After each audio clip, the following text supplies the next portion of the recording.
Yes, ladies and gentlemen, my name is Jack Farmer, and this is the Evolution Movie Show. But as always, I am joined by two guys who are always bridesmaids and never brides. It's Andy Rossley and James Shippey. How you guys doing? James, we'll start with you. Well, I'm good. It's early. The listeners don't know, but we record very early in the morning. So I just rolled out of bed. Yeah. Every time we set the time, I go, yeah, that'll be great. We'll get it done early. We'll have the rest of the day ahead of us. It'll be awesome. No big deal. And then the alarm goes off and I'm like, maybe we shouldn't do the show anymore. Let's just cancel it. I do like the morning though, because my voice sounds a little sexier than it usually is. Listen to that baritone. You got that gravel. I can never compete with James Shippey vibe. I can never compete with Shippey though, man. My voice sounded like yours when I was in middle school. So just letting you know. So it's really tough for me to get away with anything, talking in the back. I would always get in trouble. Right. Yeah, because even if you whisper, the teacher could just feel the vibration in the ground of the bass. Is James talking? I feel it in the ground. Yeah. Is that an earthquake? No, James is talking. James is talking. So if you're new to the show, the way the show works is we watch movies and then we just chat about them, but we call it the evolution of movies because we always pick a movie that came out 1 year after the last movie we watched. So we started back in 1990, then we went to 1991, 92. Now we're in 2011, and that means that we go to 2012 next week. But let's not get ahead of ourselves. Let's talk about 2011, a time when movies were all about the boys being bad. Movies like Drive, Horrible Bosses, and of course, Hall Pass. But we aren't talking about any of those movies. In fact, we're talking about the opposite. We're talking about Bridesmaids, a movie IMDb describes as a competition between the maid of honor and a bridesmaid over who is the bride's best friend, threatens to upend the life of an out-of-work pastry chef. Roger Ebert gave this movie 3.5 stars. I remember when this movie came out thinking that this is like the next generation of female comedians, and time has proven I was not wrong, so I was really glad to watch this. But James, had you seen Bridesmaids before this viewing, and what were your thoughts going into it this time around? Yeah, I mean, when God, I can't believe Drive. I mean, I know that's a separate movie. I can't believe that movie came out then too. 10 years ago. Yeah, I can't believe that. Yeah, so and that's a great film, and I had just watching that actually just a few years ago for the first time. But should we just chat about that one? Yeah, let's just talk about that movie. Let's talk about Ryan Gosling's movie. Great jacket. I was actually shocked, not to jump ahead, but when I saw that came out this year, I was kind of shocked that one didn't get picked. But yeah, I know. It was thought about.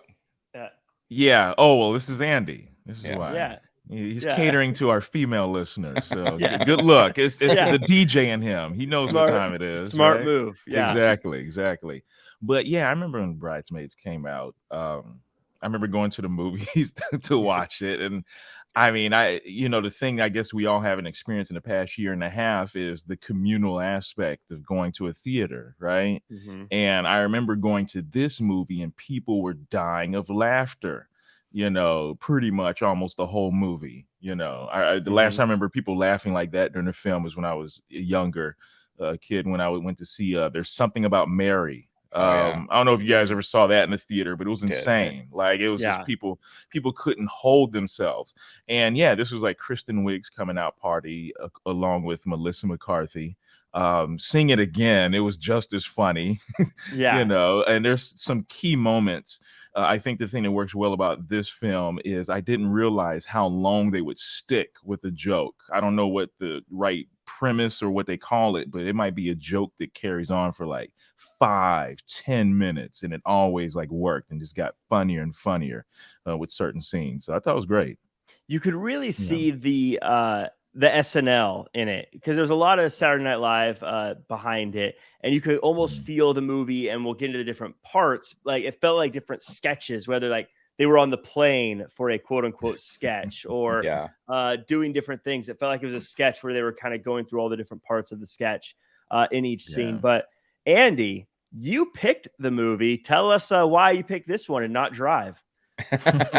We were doing way too many movies like Drive. We needed to comedy and female it up a bit. Yeah. Which is why I chose it. But yeah, I mean, I remember like James when this movie first came out, just I saw it in theater as well, and just hilarious. And at the time was kind of crazy because some of these names weren't so common, like even Melissa McCarthy. It was kind of at the time, I think it was Kristen Wiig and Maya Rudolph were kind of like, you're like, oh yeah, I know them from SNL. But everyone else in the cast, primarily, you're kind of like, oh yeah, they seem recognizable now. Like each one of them could lead their own show or already do, or their own film. So I just kind of wanted to go back and see kind of like the start of the Melissa McCarthy, because she's been just like crushing it and now that we say it's 10 years, I mean, that's super impressive. For a decade, she's been like literally on top. She's been most of her, I mean, she's the lead in mostly all of her movies. So and let's not forget, so I was looking it up, and since it was so long ago, she got nominated for an Academy Award for this performance. I mean, along with Kristen Wiig and Annie Mumolo for original screenwriting. But that's how huge this film was. It was a huge box office success and like critically acclaimed. But I totally forgot Melissa McCarthy got nominated for that, which was like unheard of normally with a comedy. That means you really got to like kill it. That's always been my thing with the Academy Awards, is that there should be a comedy category. So there is performances like this that are recognized more often, because hers was like, you were like, what? That was nominated? But like at the same time, you're like, yes, that should be nominated. It's super fun. And I wish there was more comedy performances that were in the Academy Awards. Yeah, Academy Awards. Take the stick out of your butt and give some comedians some awards already. But yeah, comedy's way harder. It's so hard, especially when you're filming. And I'm not even an actor, but like when you're filming, because you don't get the feedback right away. So you don't really know if it's funny until you've put everything into it and it's out there, That's true. And you got to swing for the fences to be funny. So you can't kind of like try funny. And if it doesn't work out, it's fine. Like you have to go all the way, and so it'll be very interesting. It'll be, they should add it, I think, for sure. They should. And just to piggyback one last thing on you, Jack, with the comedy, the thing about what makes comedy harder than drama is people can't fake a laugh, any of us that have done any I know Andy's done the Groundlings and all these other things. I've done some stand-up and things of that nature. You cannot fake laughing. Drama, I mean, drama's not easy either, but you can't elicit, people, it's a very natural visceral reaction that people have if something makes them laugh. That's kind of the beauty of it. So this turned out to be a fun one. All teasing about Drive aside, this was a fun one. I was glad to go back and see it. Before we get into it, though, I do want to thank everyone who's been watching the show. I want to thank everyone who's liked, comment, shared, subscribed, 5-star reviewed, all that good stuff on YouTube, Spotify, iHeartRadio, Apple Podcasts, all those places. And if you haven't done so, what are you waiting for? Join the cool kids and leave us a 5-star review. I guess. Why not? Be like Fonzie. Yeah. Hey. So let's start this movie. Let's start talking about it. We start the movie. James, walk us through the sex scene. There we go. Anyway, I realized we did 2 Universal films in a row, because I think the last one was Scott Pilgrim, right? The whole big, da, da, da, da, the way it starts. Scott Pilgrim, it's very gamified, and this one is sexified, right? Like right away, and it just brings back the memories, because John Hamm, so he's like this sex symbol, but he's also like a huge creep. But it's like him and Kristen Wiig just going at it, different positions. It's awkward. He's barking orders at her, and of course she's kind of real meek, and she's like, "Oh, okay, we'll do this. Okay, not so fast. Okay, so and the thing they do right away in the first 30 minutes of the movie is they make you so empathetic towards Kristen Wiig. She's losing at every aspect of life. They probably actually do it the whole film. But just everything, the funny thing is when she has to do what do you call it? The walk of shame Mm-hmm. to down his driveway, and he's like, yeah, I would love for you to leave. They're doing like nice pillow talking. What's the thing even before that, Andy? I'm sorry, I'm thinking all the stuff, but she does her makeup, Oh yeah. Right. So she can look nice when he wakes up. Yeah, and she tries to act like, oh, I was having a bad dream, and he's like, oh, you look great. Oh, thank you. Really? I just woke up. I don't know. And I was like, go ahead. Oh no, I was just gonna say she says she says, "You're so sexy," and John Hamm says, "I know." Yeah, it was. I mean, just I guess to set the table now that James has properly walked us through the scene. I would say, yeah, Kristen Wiig. She clearly wants to be John Hamm's girlfriend, and I mean, who wouldn't? But I love that he says, "I want you to leave, but I don't know how to say it without sounding like a dick." Yeah, which I think we wish we all had the power to do in everyday life. But I feel like they have the classic Kristen Wiig, you deserve better breakfast. Maya Rudolph and her the next day, or I guess later that day. And we see that Kristen Wiig has a failed bakery and she's bad at her wedding ring sales job. And she's late on rent with her weird roommates who are siblings, not her siblings, they're each other's siblings. Andy, we'll kind of I guess I want you to kind of take off the world and the characters that we're in, kind of explain the movie and how it's set up so far. It's great. I mean, that's sexy. It really does like start you off with like, okay, this is the kind of movie we're gonna be watching, and it kind of is like almost like throwbacky to like those 80s kind of raunchy kind of comedies. So I was in for it. Her just like straddling that gate, John Hamm's house, is like the ultimate like, oh, poor you, So Yeah, like James said, you are very sympathetic, and it's opening. Yeah, she says she's right, like it goes open. Right, the gate. and having roommates, Rebel Wilson's in there with her sibling, and she's got like a weird tattoo. She spills peas everywhere. I just feel like, yeah, they really just gave Kristen Wiig like they just need everything possible that people could just root for you. Like there's nobody in the theater going, oh, I hope it doesn't work out for her. Like everyone's like, oh, please God, please God, Yeah. make something happen for this. Yeah, she's the girl that has it all. No, just a train wreck of a person. But I think they do a pretty good job of setting the table too. Of clearly she has the friend, and you get the dynamic of this movie pretty well right off the top. James, before we move on, any kind of opening scene stuff you want to add on, since you kind of got thrown right into the rough stuff? I mean, like I said, you kind of know what kind of ride you're in for with this movie initially. A gate ride. Yeah, gate ride. And yeah, I mean, she's very sympathetic. I mean, her car is horrible. I mean, everything about her existence is like just so, it's so bad. And she's such like someone you want to root for, but she can't get out of her own way. So it's very I think this was the first script her and her friend and writing partner Annie Mumolo wrote, and they really kind of like if you're just going off like screenwriting books or like the really tenets of like certain plot points to hit and themes to explore, like they really just go very like basic and traditional, but you then add this SNL vibe and improv vibe, and it's just great. It's just like a wild ride to watch it, even at home. Yeah, I wanted just to add on there. It's interesting that after watching this, I remember thinking this movie was so much simpler than I remember it being originally. And as a comedy, that's totally fine. As long as you're getting laughs out of me, there doesn't need to be a story at all. And this movie definitely got laughs. But I did remember thinking that the premise and everything is actually very simple. There's not a whole lot of like, I guess, meat on the bone of what this movie is trying to tell you. It's really just kind of like, here's a simple premise. Now we're going to throw laughs at you. And which for comedies is great. But exactly. And I think like, yeah, it's kind of like Kristen Wiig wrote this, with the intention of, like James mentioned earlier about Groundlings, like everybody that you see in the picture, if you're watching the YouTube, were a part of Groundlings, except for maybe Ellie Kemper and Rose Byrne. But Ellie Kemper definitely comes from a comedy background, but they're all Groundlings. They were all performing together already. So I think just having like a script and this, just having the talent to just be like, yeah, we're just going to kind of like do our thing. And I think that's where Melissa McCarthy really shines, but everybody does. They all have a great, rapport together. Is Ellie? Is she the one from Reno 911?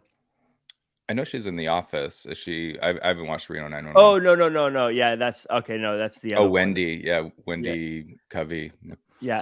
Oh, Wendy McClendon. Yeah, I know she Gold- looks familiar. I think she is Reno 911. She is. She's Yeah. That's what it is. Yeah, she's one from of the the cops. Goldbergs. No, I was gonna say, because every Oh, time you're I right, see her in Goldberg. every show I've ever seen, whenever I see her, I go, "Oh, it's the girl from Reno 911." I guess. Yeah, No matter- I see her as even though the she's mom done- from the Goldbergs. Well, no matter how much she's done in her life, I'll always say Reno 911, which is a great show too. But let's continue on. Kristen Wiig's friend gets engaged. Kristen Wiig is happy, but all the problems in Wiig's life seem to intensify, especially when her mom says this might be rock bottom. Now she goes to the Sherwood Country Club. I don't care what they called it in the movie. That was the Sherwood Country Club if you're a wedding DJ Oh, I in caught California. It's her friend's engagement party, and it's very awkward for our protagonist as she gets outdone in a competition to be the maid of honor. Well, it wasn't really a competition to be the maid of honor, but we know what was really happening there. Driving home, Kristen Wiig gets pulled over by a cop who I think we'll see again later in the movie. Andy, if you had to do it all over again, if you were getting married today, who would be your best man, me or James? I'd have to go with Melissa McCarthy. Attaboy. I'd have to say, sorry, guys. Smart, clever move, Andy. And it would be Clever at the answer. I'm so glad you mentioned Sherwood Country Club. Only like 1% of our audience will understand this, and it'll just be us three listening to this again. But yeah, I looked at Stephanie, my wife, and I was like, "Hey, that's Sherwood Country Club," and I'm like, "I'm gonna see if they notice too." And sure enough, you pulled through. It's in there, like in the beginning and in the end too. Yeah, because it's where the wedding happens, I believe. I got way too excited about knowing this location. By the way, it made my evening. Oh yeah, I was even like, oh wow, nice. they had to drive all the way out there and go through. Everybody had to go through that parking, the gate, because you got to go through a gate to get there, and then it's a little challenging to find it, but. Yeah, I've never been to this country club. I'm looking it up now. It's in Thousand Oaks, which I'm always at. This is my in-law stay. Yeah. So yeah, I haven't worked this place. Good spot. You need 3 speakers in the main room. Yes. They filmed a lot of the so film. niche right here, by the It's way. very niche. It's a very long ballroom, so you need the extra speakers. They filmed a lot of this movie in LA, actually. I was watching Yeah. Amazon Prime, and they show a lot of fun facts, and even certain when she gets stopped by the police officer. That's in Oxnard. So I'm assuming they may have filmed a lot of stuff in Ventura County, maybe. Was it supposed to be LA? It's supposed to be Milwaukee, Wisconsin, said, and / Chicago. Because you remember they get married in Chicago or Illinois. Do a lot of so, B-roll Chicago. Cut to yeah. And you would know, you're the Chicago guy, or I'm assuming Milwaukee and people who live in Milwaukee and Chicago, that's very close to each other. What is that, San Diego, LA, or what? I mean, yeah, I think it's more like that. Yeah. Okay. It was weird to me because besides the B-roll, maybe it's because I live here, but I kept looking like this. It looked like LA. It looked very LA the whole time. That's why I kept questioning, is this supposed to be LA? Did they just grow up in Milwaukee and now the rest of the movie's coming to LA or Chicago? I don't know. But the whole thing felt very all the scenes looked very LA to me. Yeah, even the dress shop they go to, which of course we'll get to, and even Rose Byrne's character, she definitely seemed like somebody that was kind of a pretentious Los Angeles kind of type. I loved they played off each other so well, Rose Byrne and Kristen Wiig. Their chemistry was great. They them fighting over the microphone was hilarious to me. That last word. That was probably because I just watched this yesterday. that scene to me is when it kind of settles into, okay, this movie is going there. That's when because that's the first comedic scene where they kind of just let it, they keep saying, okay, well, that's enough for that speech.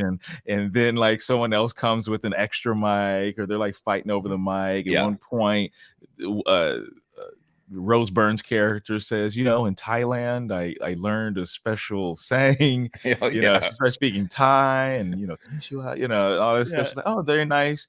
La Biblioteca, Donde es el baño?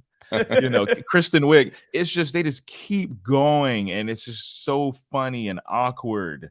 And and then even Kristen Wiig, when she first meets Chris O'Dowd, the police officers, because she's trying to mimic her, like, oh, it's fine, I'm so perfect, and she's like throwing her head around, driving and swerving. It's just so insanely funny. She's so gifted at that kind of comedy, and this is like the greatest, like, when they were writing this was her vehicle.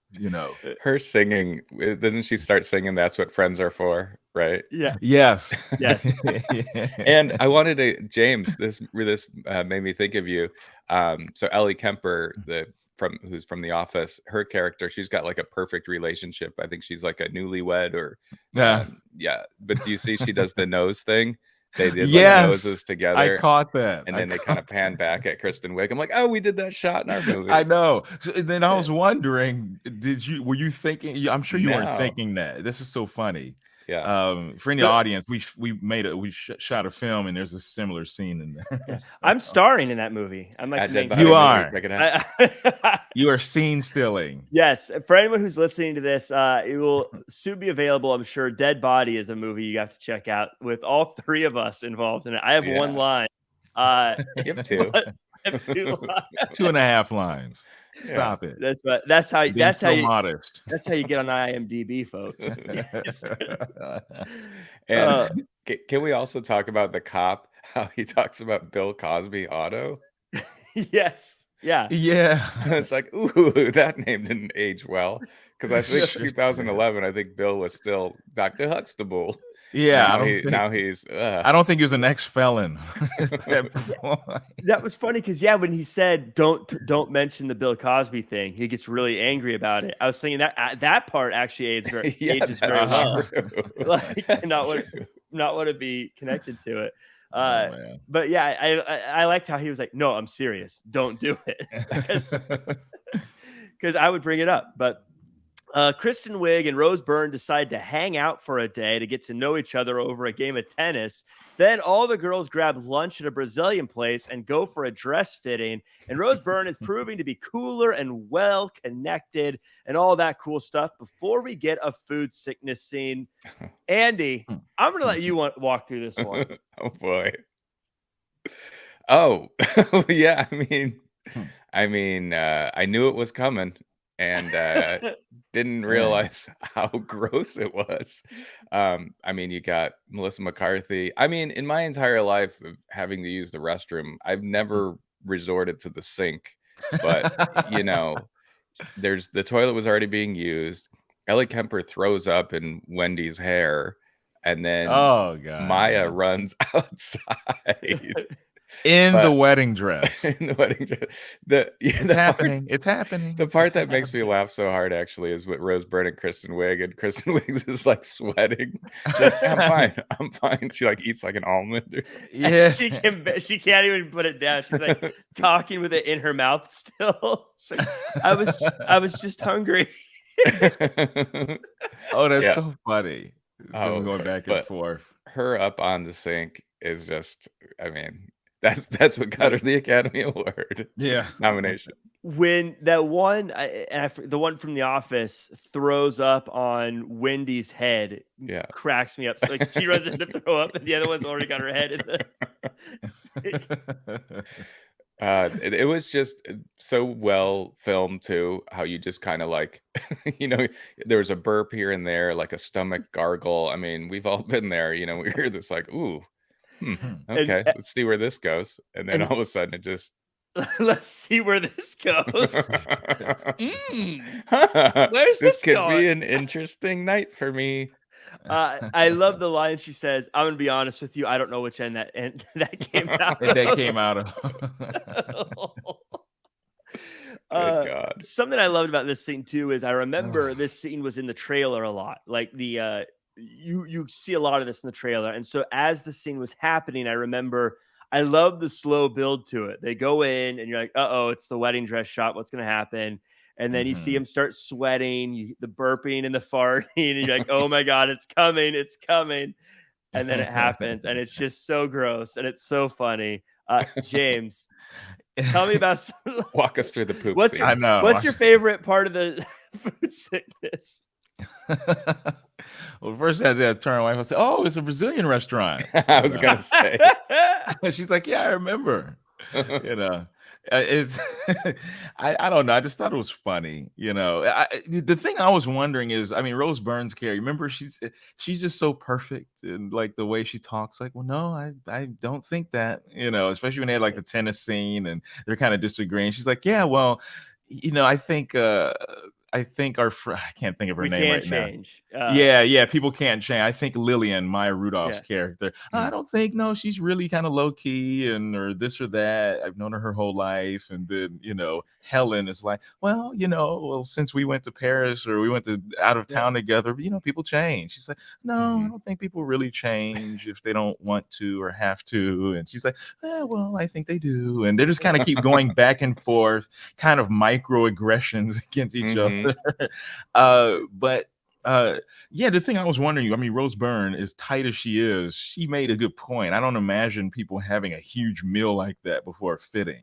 If anyone is familiar with getting married or not, like before you put anything on, you want to be your slimmest. People are normally trying to lose weight and not bloat themselves, before they put on the clothing. So I thought that was good. But yeah, this was a set piece, this bathroom scene. I mean, it was a set piece. And as you said, Andy, it absolutely disgusting and funny at the same time. This is a scene everyone remembers from the film, if you hadn't seen it in years.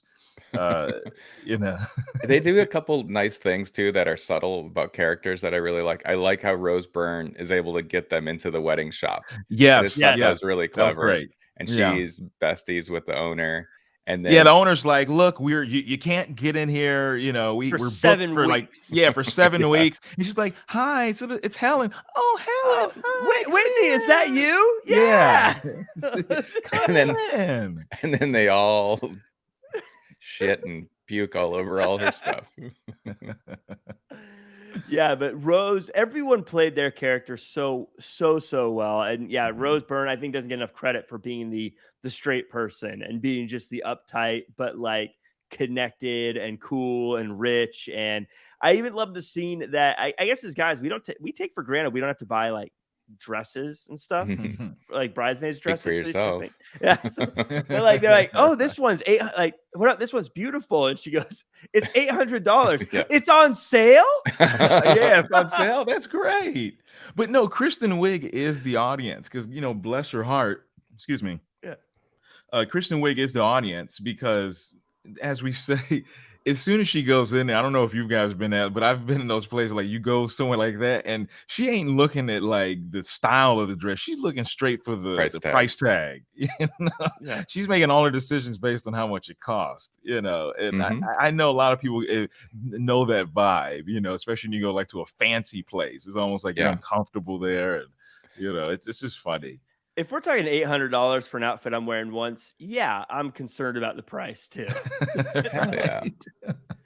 Just throwing it out there, world. Just so you know, $800. I am not spending $800 on an outfit I'm wearing once, unless that outfit tickles me or something. Yeah.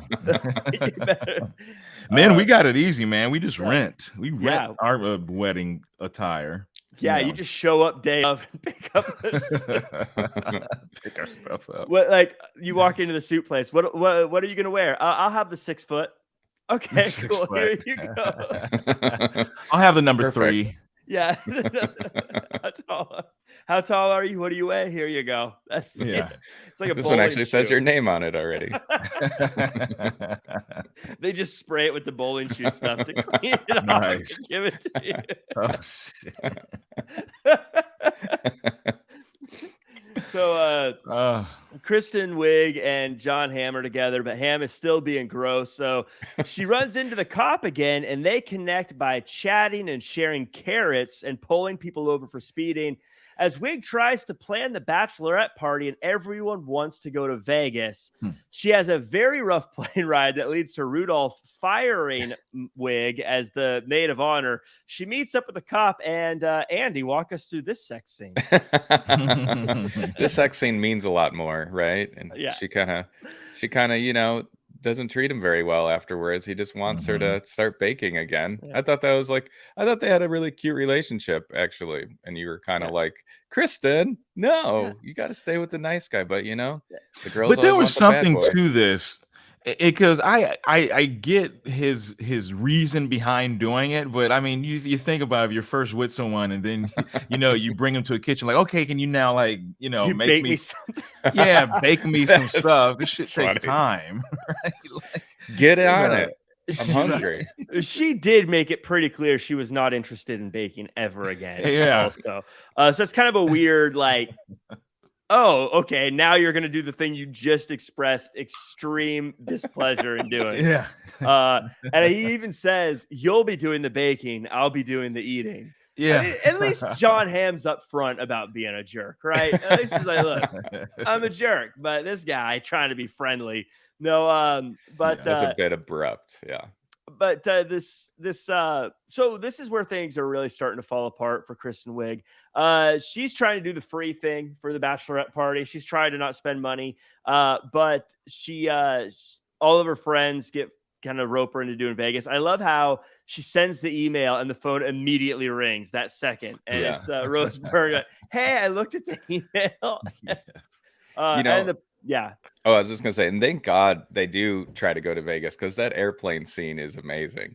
I think I think we talked about, or Jack, you mentioned, like, there's like almost like it's like a big sketch in these movies. So like, I think you had the one we talked about with the microphone going back and forth, the pooping, barfing scene, and then now we got the airplane scene. Kristen Wiig is just so funny. The shit she says when she's like drugged up. She says, can't treat me like this. This is the 90s. And then her wrong decade.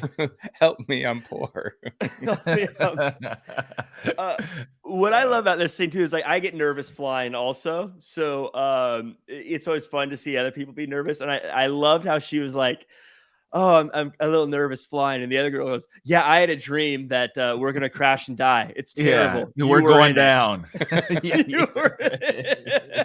Who a nice cameo. There's the co-writer. That's right, Annie Mumolo. I didn't know that. I was looking it up. Yeah, her co-writer. What fun. Because she's so memorable. Yeah. Her and the I guess the U.S. the Air Marshal. The Air Marshal. Yeah, the Air Marshal. Who's Melissa McCarthy's husband in real life. So yeah. Good. I love that scene. Yeah, when she puts her leg up on the Oh wall. my God. Do you feel the steam from my undercarriage? Yeah, I was like, oh my God. My jaw was dropped. I was like, oh God. She's gonna go take a pee and then come back. And let's not talk about the stinger at the end of the movie, because I don't know what you're talking about. We'll get there. We'll talk about that. Okay. Yeah, we'll definitely get there. But more disgusting sex humor from Melissa McCarthy that landed her an Academy Award nomination. Yeah. But this plane scene was fantastic, and I thought everyone, just the perfect awkwardness, and the whole time I was thinking, yeah, what do you do if someone's like that on a plane? Like the people working on the plane have to like retain you? What do you do if someone's just being obnoxious like that? I guess I've never been on a plane where it was that crazy before. Well, lucky you. The funny thing is, there's a lot of naughty passengers on planes now, but it's not comedic, right? It's they duct people tape complaining about like their freedom, or I'm tired of this mask. While you're in this say the coffin, but everyone's just trying to get from point A to point B. But I mean, it's a lot of naughty passengers, and you wonder, how does you respond? Because it's funny in this. Naughty sounds different. Naughty sounds like Naughty was with the Ellie Kemper and Wendy. They were making out. I know. Naughty doesn't sound as bad, actually. They need to use a different like what Melissa McCarthy say? Can you get us a blanket? Yeah, I know. Naughty sounds more like Mile High Club, so maybe a different word. Unruly, behaving badly. Yes, passengers badly behaved. Well, the next day after the cop and Wig hook up, as mentioned, he's trying to be friendly and get her to bake, but that just sets her off. So she breaks up with him. Then she gets into a fight with a teenager, causing her to get fired. Then her roommates kick her out. Now she's moving in with her mom. She goes to the bridal shower at Rose Byrne's house, and I think it's Rose Byrne's house. Or was it the Sherwood Country Club again? I couldn't It was her Couldn't tell. house, which I didn't know. I thought it was her house initially. Yeah, and That's not so how loaded she was. yeah, which maybe that was another venue we've been to. I think it may have been Greystone Mansion. I'm not sure, but she offers a trip to Paris to Maya Rudolph, and this causes Wig to have a meltdown. And now she's possibly out of the wedding. And then she gets rear-ended, and her car is done, and the cop hates her now. And even Ham is driving off. Megan comes by to beat the positivity. Megan comes by to beat the positivity into Kristen Wiig, and Wiig gets her car fixed and bakes a carrot cake for the cop, but he isn't having it. This is that quintessential all hope is lost moment that we all look for in movies. Yeah. James, tell us all about how everything just fell apart. Yeah, this everything starts to fall apart. I guess I'll start with the party, right? Or so she goes to the party, and at this point she's seeing how rich Helen is. And we have like a callback to Taken. You have to ride like a horse or a pony to get to her front door. It's so great, so stupid, so great. It's great. And the thing is, once again, she's not like a rich person, and her gift for Maya Rudolph's character is very sentimental. It's pictures when they were younger and little knickknacks from like their childhood they've collected over the years. And then Helen is like one-upped her, like, we are going to Paris and we're going to meet with the designer that's making your dress. And at that point, Kristen's like, I forgot what she says, but she's like, are you fucking kidding me? And this is while everyone is there, obviously. And it's funny. Like she said, she has her meltdown. It's so awkward. And this is kind of the whole point of the thing. She's basically, Maya Rudolph's character points out, like, ever since she got engaged, Kristen Wiig has kind of made this about her. And we see this even back in the beginning when she tells her, and the camera's on her for a long time, and she's like, oh, I'm happy for you. But, it's not like in a jealousy way, but she's like losing a friend. Mm-hmm. And also because she lost like her boyfriend and her job, and this friend is kind of like that one, like, rock for her, the kind of one constant, and she's losing it, at least in her mind. And I just think it's funny with John Hamm. That scene, I always remember that scene. I thought it came earlier, but a little tired, lap nap, that line. I've always remembered that line. I was like, he's such a jerk. He's driving with his wiener, right? Yeah. It's like got his hands up. He's like, yeah, he's like, oh, yep, and at one point when he's like, look, it's humor, and then when he lets her out, all right, well, you're no longer my number 3. As he drives away. And even before that, when he stops by and the cop's there and they're talking, he's like, hey, what's up, fuck buddy? Yeah. I was like, who would do that? Like, he has no inner monologue, which is perfect because, like I said, he's so rich and good looking. He doesn't have to worry about, usual decor between human beings. My favorite part about the lap nap point too is every guy, don't act like you're too good for that line. Don't act like you wouldn't try that. Hey, want a lap nap? Well, he drives a Porsche. I feel like that's, what happened. You drive a Porsche, you start asking for lap naps. James, you're right. There is no inner monologue, because I feel like that's something you would kind of fake. You chuckle to yourself and you wouldn't say it. But like, hey, kind of tired. Want a lap nap? It's great too seeing him, because I think at the time he was just known for like Mad Men, so to really see him like do some comedic stuff, and he's done some comedic stuff since, but yeah, he's actually really great in this. He's perfectly cast as well too, like, for that role. Yeah. And let's not forget, I'm sorry, we're going a little ahead, is with the brother and sister.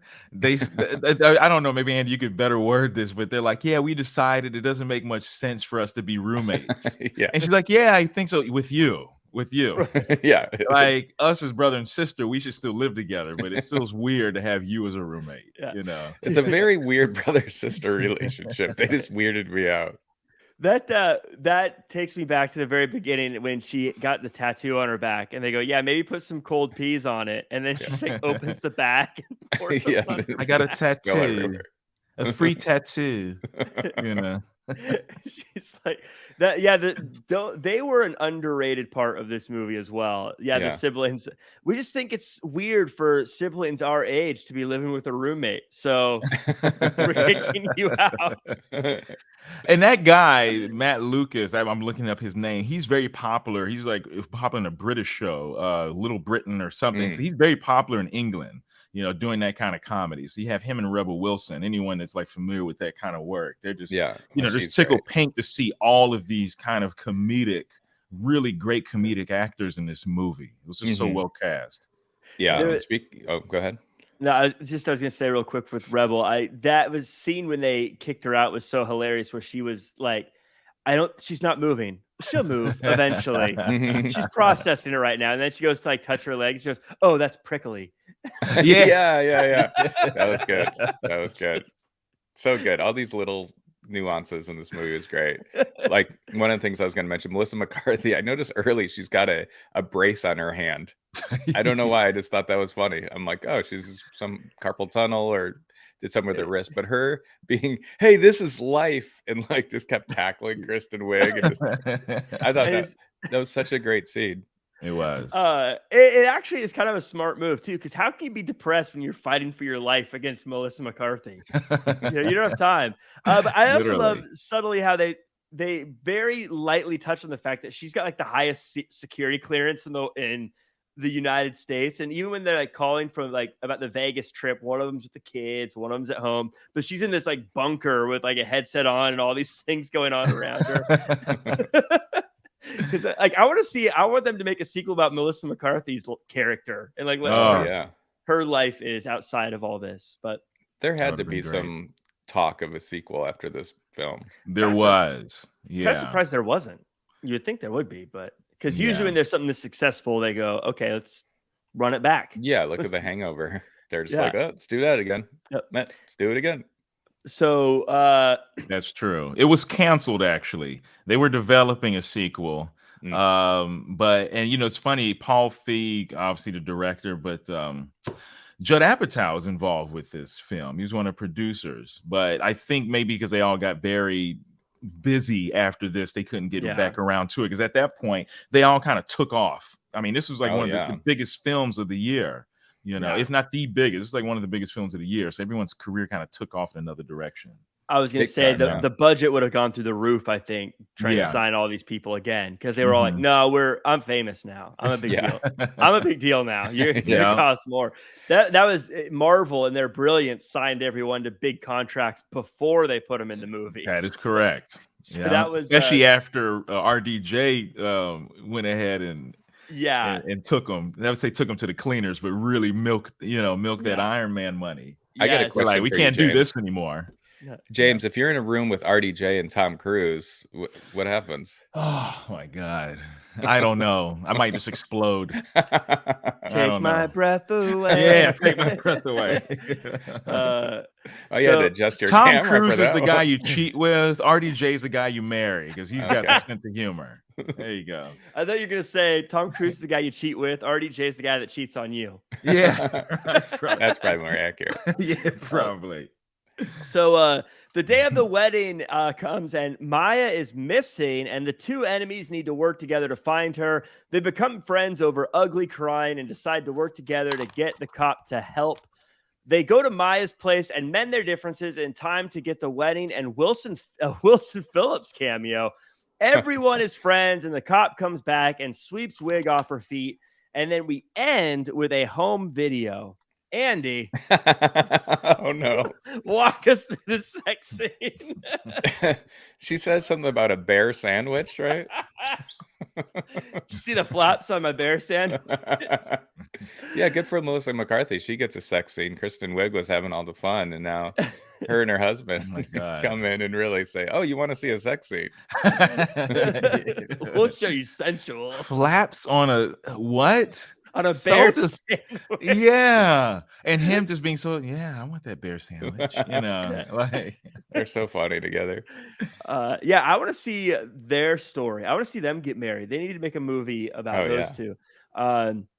But kind of going back, one of the things I liked, and James will kind of talk to you about as everyone kind of becomes friends again.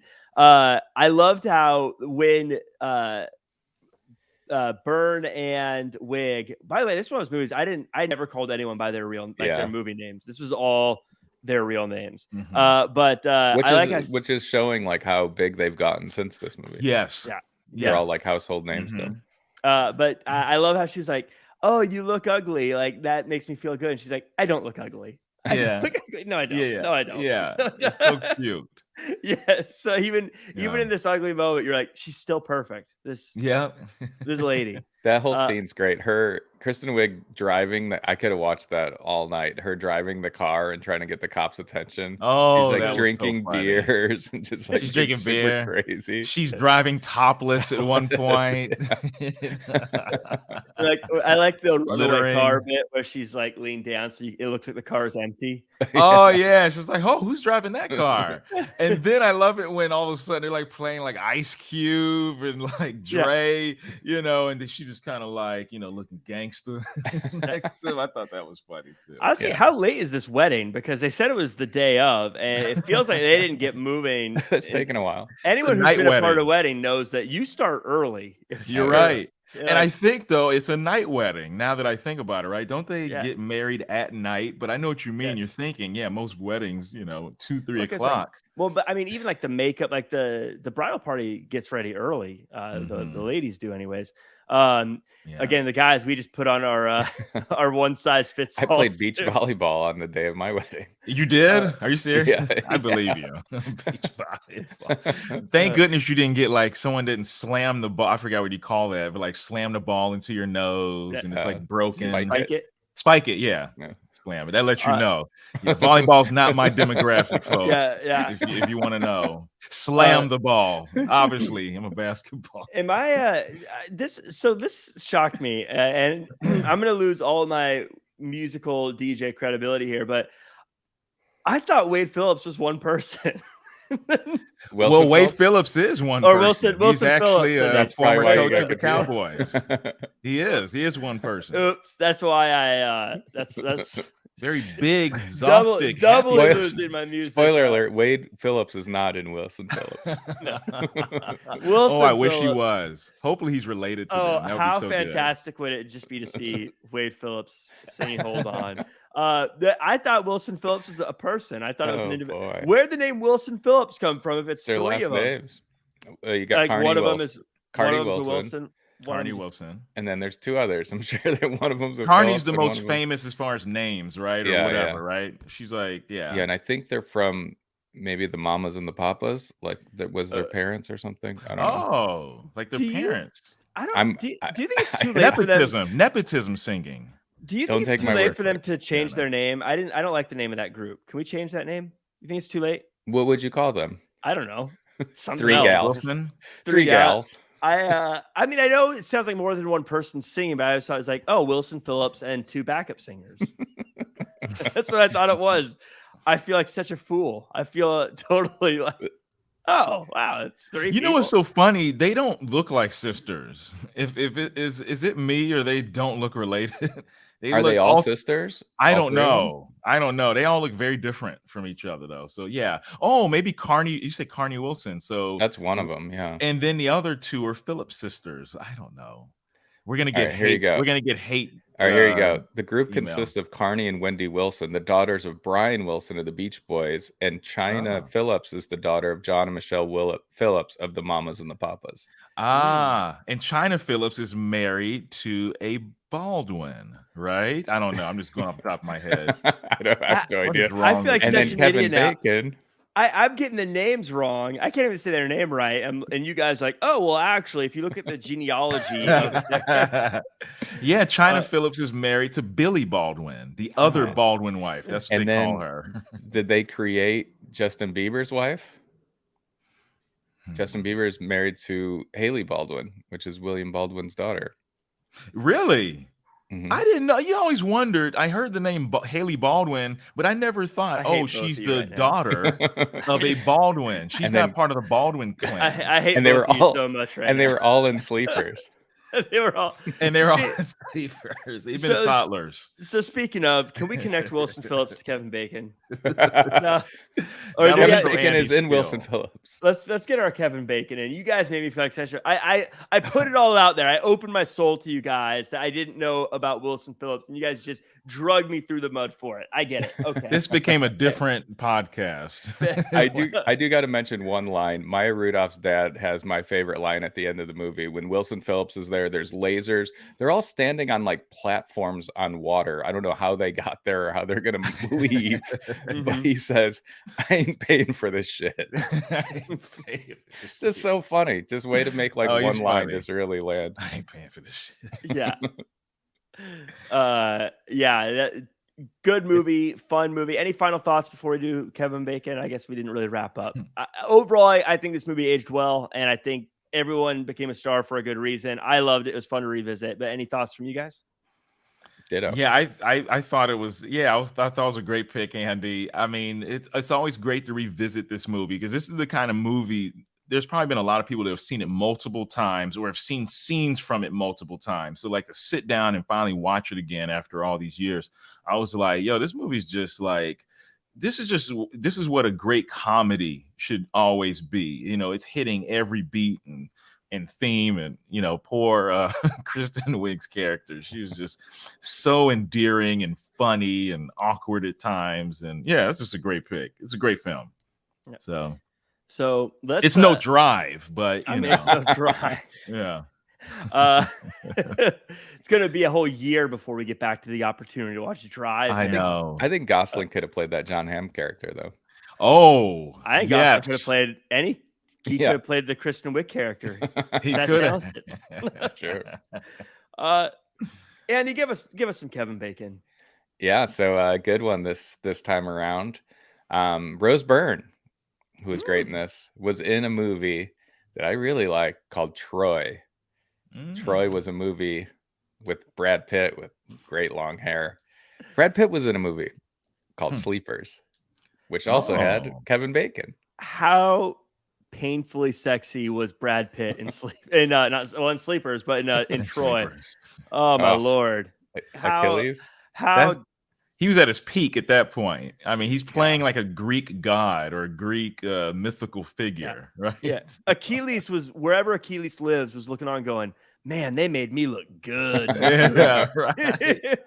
Looking down from the Greek heavens, he's like, oh, not bad. Got to be tough to be like Eric Bana, shredded, looking good, and be like, oh man, when can I be the best looking guy on set? Come on. Oh, call sheet says that he's gonna kill me ruthlessly. Sorry, spoiler alert. Yeah, it'd be my pleasure.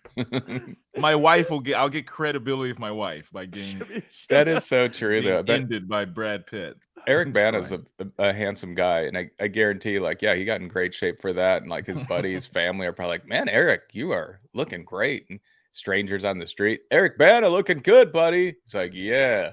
Walks on set, sees Brad Pitt, and goes, ah, fuck. Everyone looks at him and is like, look at this ugly dude. Let's go stare at Brad Pitt for a little bit. Dog. Dog. Oh. Oh, well, this was a fun one. I enjoyed it. And we keep this rolling now. Each and every week we go up a year. That means next week we go to 2012. James Shippey, you're picking the movie. What are we watching next week for 2012? Well, we're watching a movie that has an actor who's gotten a lot of talk about lately from Ellen Pompeo. I just saw this. She gave him a good chiding when he was directing her episode, but that's a whole other thing. We're talking about my man, Denzel Washington, Safe House. You know, going full on action with one of the other Ryans, right? We have Ryan Gosling and Ryan Reynolds. Mm-hmm. So yeah, we had to finally do a Denzel Washington film. Yeah, we got to show this is filmmaker royalty, actor royalty. Yes. So it's time, and wanted to have a fun little movie that's on Netflix right now. Yeah, I'm actually really excited to see this. I don't know if I've ever seen it. I do know of it. I saw the trailer, so I'm excited to see it. And also, I was thinking this was when Ryan Reynolds hadn't yet broken out yet, right? Like he was getting movies, but he wasn't like a leading man yet, right? Not Or yet. am I not remembering that? Well, right? you know what? I think he mean had Van already Wilder? maybe done Green Lantern at this point. I may not be, but that wasn't a hit yet. But this was, you're right. This was before Green Lantern may have hurt him more than it helped. Yeah, it hurt him. So this is more so like a movie, like kind of like him building up from that. Because Green Lantern is supposed to be like that movie to take him to the next level, but it wasn't really, it wasn't acclaimed. It didn't make as much money as they thought. So this was pre what's the movie he's known for now? Deadpool. Pre-Deadpool. Yeah, exactly. It was, I was thinking how weird it is because he's such a star now to think back to movies like this where he was probably thinking like, oh man, this is it. This is my big moment. Like because you forget that at one point all the biggest stars were like, oh my God, this is my chance. This is my big shot. And so it'll be kind of fun to go back and see him before he was as big of a name as he was now. I know he had a slow build from Van Wilder though. Like he was doing a lot of stuff, but he did. Waiting, Blade 3. Nothing crazy. Yeah. Oh, Blade 3. Yeah, but he's obviously a much he's different stratosphere now. But speaking of stratosphere, 2013, we're going to World War Z. We just talked all about that handsome devil Brad Pitt. This is my second Brad Pitt movie. I'm realizing that I picked now. Keep him coming. All cards on the table, folks. I love this movie when it came out. I am excited to see it. It's October when we're recording, so it's kind of fun to have a zombie movie in the midst of Halloween season. Yes. But that puts us to 2014, the following week. Andy, what are we watching? I guess it's just like Crush Week because from Brad Pitt. You ready for this, James? Please. This movie's tagline is "Live, Die, Repeat." We're gonna watch Tom Cruise, Edge of Tomorrow. Tom Cruise, Emily Blunt. I love this movie. Oh my goodness! I have not seen this movie since it came out. And it's I've a fun been one. looking. Oh, it's a great film. I think I'm gonna have to change my underwear after this. You just made my morning, just Andy Rossi. I don't know what end it came out of. I do. Edge of Tomorrow. I was gonna say, and I'll probably repeat myself on this one, but I always said that the only problem with that movie is they should have called it "Live, Die, Repeat." Exactly. You're right. Edge of Tomorrow. Because I feel like that's what everyone called it, and that's what all the billboards said. And then, but if you said, "Do you want to see Edge of Tomorrow?" everyone would say, "What is that?" Yeah, what's that movie? But that was a fun one. I'm excited for that one. Oh, nice pick, man. That'll be a good one. I'm excited for that one. Lots of we should call this the hunk movie podcast. Yeah, all these we just gush over hunks. You got Denzel, we got Tom Pitt. That was Brad Cruz. He's got the looks of Brad Pitt, the speed of Tom Cruise. Well, if you like hunky movies, make sure to tune in for the next couple. We got a bunch of handsome fellas over the next couple of weeks. Jeez, ladies' night. Oh, what a night. So that does it for us, though. But before we go, James, where can the world find you online and check out all the stuff you're working on? Yeah, you can find me at JShippy2 on Twitter and at JEShippy2 on IG. And Andy Rossi. You can find me at Just Andy Rossi. I was about to say Just Andy Rossi. I was like, that kind of gives away the whole thing. But my name is Jack Farmer. You can find me at Real Jack Farmer across all social media. That does it for us. Next week, we're going to 2012 for Safe House. We will see you then. So goodbye. See you next week.